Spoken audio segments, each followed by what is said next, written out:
Aujourd'hui, je vous retrouve pour vous parler des pictogrammes qu'on peut retrouver derrière les livres. Je ne sais pas si vous savez à quoi ils font référence, à quoi ils servent, et c'était là une question qui me taraudait parce que après avoir discuté avec pas mal de mes proches qui ne sont absolument pas dans la sphère littéraire, ils ne savaient pas que les pictogrammes concernaient les scènes de smut, donc les scènes qui vont aborder le SEXE.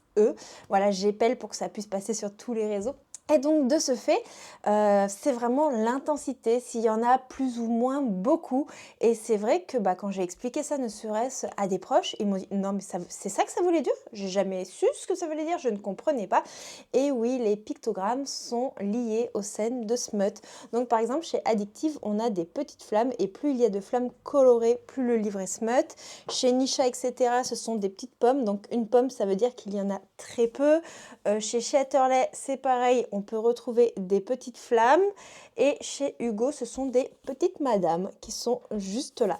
Donc voilà, chaque maison d'édition a ses codes. Il y en a qui en ont pas encore, mais majoritairement, notamment dans les maisons d'édition de romance, on a ce code de flamme et c'est vraiment lié aux scènes de smut. Et c'est pour ça que des fois, j'ai pu discuter avec des auteurs en me disant: mais je comprends pas, mon livre, il est vendu et c'est indiqué que c'est pour du public averti dessus, c'est indiqué qu'il y a des scènes explicites à travers les pictogrammes. Et du coup, parfois, ils se disent: quand on me reproche le smut, je ne comprends pas.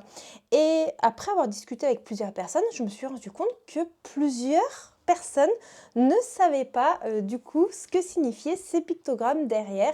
Et donc, ce n'était pas forcément très clair pour la plupart des lecteurs. Donc, je voulais savoir déjà, est-ce que vous saviez ce que signifiaient ces pictogrammes? Est-ce que vous aviez déjà remarqué les pictogrammes et est-ce que vous vous êtes déjà posé des questions les concernant? C'est vrai que moi, je savais ce que ça voulait dire, mais je reçois régulièrement des services de presse.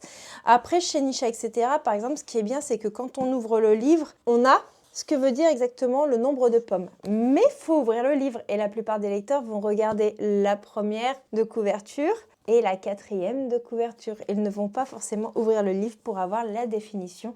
Donc c'est vrai que c'est pas toujours très clair pour le lectorat. Donc n'hésitez pas à me dire ce que vous en pensez. Je suis vraiment curieuse de savoir ce que vous pensez justement de ce sujet.